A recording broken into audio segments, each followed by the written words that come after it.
soko bakutunulye bulungi bandai banetegereze yegwe yenze nange musaza wano nempulanga kati matesa bula bikubula soko gambe gwani kubanze bamanyi Joseph Ssegirinya obamba bulirezani kati tandika kugomanyi wotandikira amanye ndowozi bampitazawe defina mwasuze mti abali kuchencha ku Bukede TV1 mwazu kusebudde bwa kukola abebase zukusamudde oberawa njagala bokuchalo chapwe batendi yegwatandise baje banonye gomanyi abewa mwa bokuchalo chapwe wonna nze ni mwana wa Ntebe Road Ntebe Road yawo yagaba Freedom City mpaka Ntebe kyonna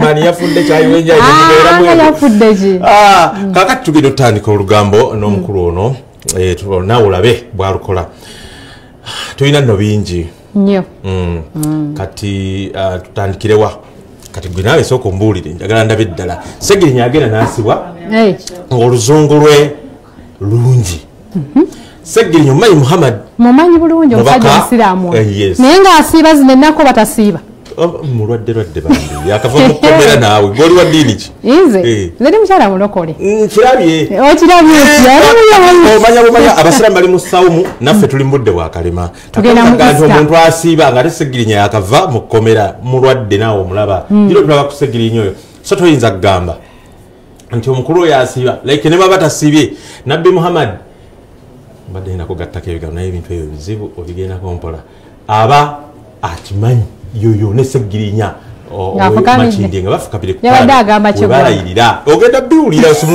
Olugambo lukususe kati kwegamba nagaye omusajja ono bambi mukulikeyo nnyo mu kkomera muganda Ssegirinya oyo yakomyewo akyayogera ali shuba naye nga kagundu okalabe bamusiba atuwa Oluzungu ngende ati ali huma nze muveko Oluzungu sirwange bamusiba atuwa Oluzungu ekyo kiba kiwedde bamusiba ali humorous era yakomya kitegeeza ekyo naye ng'anyumisa byayogera naye kati just wayogera Oluzungu bambi yagenda alufuwanga Queen eyakafa Elizabeth naye kakati bambi alogera agattagatta simanyi naye agenda awona kubanga yavira mukomera nga azimbye nnyo naye kati agenda ddengulu bannayaga batasiba kyali kirwadde oba komera lyamunyiganya komera bizibu bagala kwagaliza komera kwagaliza naye nga bali bakusibyeko gwabyogera eyo munnange mbadde nsaba nde ku bidi ebintu nagambye onoosoboka simanyi njabusoboka nga gwe wonosoboka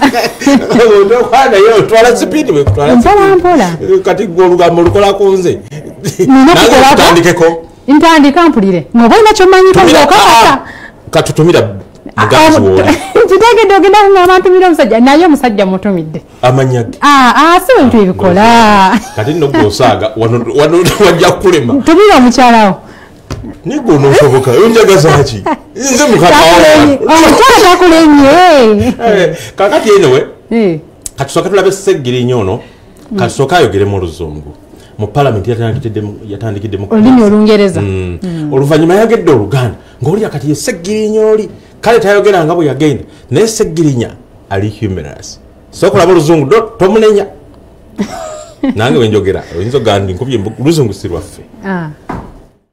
Many things has changed. By the time I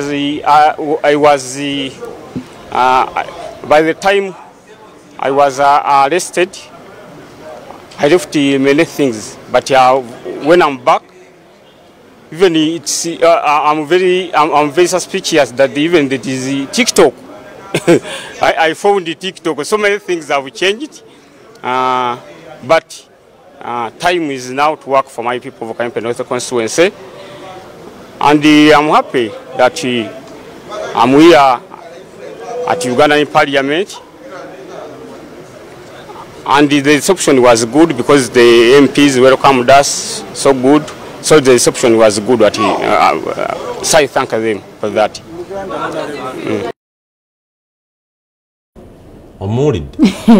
Yagami, the reception was what? That one.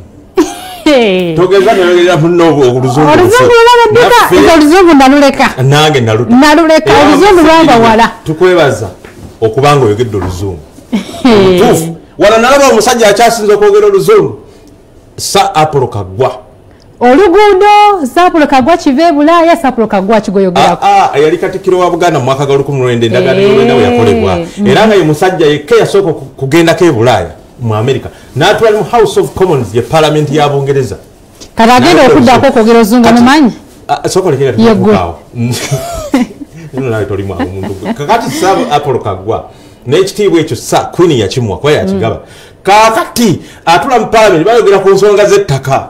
Eri ng'endagaano bwe bagenda ogikola ki ogisayininga eno bamuyitiramu kati bwe yamala naga olina ekibuuzo yes ye muddugavu yagirimu yekka nabuuza in the laws of acquiring land in England is that how kati ekibuuzo a question yasemba eri mufo ky'okubuuza how naye ng'ate yafuba oli bw'ayogeranga Oluzungu nga si lutuufu gwe muveeko si muki muzungu naye omanyi ekigambo acquire n'ogamba acquire yafuba mkifo cha acquire yagamba acquire. Yes. Acquire yali ategeeza ki? Okufuna ettaka mu Bungereza. Okola bwotyo ge mateeka ge. Nenga ali asabye okufuna ettaka mu Bungereza. Kisoboka. Kisoboka. Eva ogwe. Olina yameka amataka. Olina yameka. Gwe muntu gwe tewaze kola ku nsiruga. Watukweka kwekadde ebyafaayo byo leero kati bikubuuza bitubuulire. Kati kiri bwe kiti. Yena ku muntu w'abantu Sanyu Robina yamunkolako dde omuntu w'abantu n'abinnyonnyola byesayogera sabyogera bye nayogera bibyo bimmanyi katule Ssegirinya the man mu Luganda lufu lutuufu ng'atuuse ku Parliament eggulo kubanga yasibwa mu kitannagiyingira bamutwala kaguddeyo mbadde sifunangako ssanyu lya kuweereza bantu bange na kujja kuwano mu Parliament y'eggwanga Uganda kubanga nali nakalondebwa ate nenkwatibwa nga nakalondibwa nenkwatibwa mba nakakwatibwa ate nibaddamu era ne bankwata ne bansiba ne banteeka ekigo ne muganda ngo nali bwala nesewanyana so ebintu bingi nnyo bye tumisinze katuli mu kkomera era abalonzi bange ebintu bingi nnyo ebifudde nga siriiwo naye kati obudde buno nkomyewo nebaza abaka wa Parliament nti batwaniriza bulungi nnyo nyingire mu Parliament awo nga n'okutuula simanyi kubanze bankwatira nga ne Parliament sinaba kugiyingiramu yadde olunaku era madde ngenze kusaidia aba minister onale bwala niyanzijeyo nanga nti owayi tulina tuula eno ku mulyango kubanga buli wemadde nzije wano nga poliisi entwala saketi bokisa zange ze bakayuzaawo temuzimanyi muwendo jini zange kachi zange mpitirivu nnyo niwe waire wedda basajja bampa buwi kyaganya webati bampa buwi kyaganya webati ekyo kinsanyudde nemanya nti finally I'm back. Omuyimbi magazine kawojjolo nkusaasidde nnyo okufiirwa muganda wo abadde makanika wa pikipiki yafudde ddi ekiro kino senyonga kwawo ekyo sikimanyi oba twogenda naye muntu gwe nawe ndabona Ssegirinya wakoledde bw'ati okutuuka ali ku muluma yali agezaako kunnyonnyola oba baali bawuliriza nnyo bagamba ebigambo bye bitono kyotategedde buuza nkunnyonnyola kakati omuntu nga yakava mu kkomera omusajja afubye n'okwogera era Ssegirinya omumanyi mulinda asookawo ne bulungi agenda kutima okukola ebigambo nibe bayogera nti bwe yava mu kkomera basayininga eddagaano nti ki toddamu okwogera bwekiti ne bwekiti nga bwe wali simanyi oliwo NUP naye nze Ssegirinya gwe mmanyi nga muzibu ayinza okwekulirwa ejjumba naye mulaga asusseewo kasooke tuwumulemu tukomawo tulowooza nti tulina gye tulaga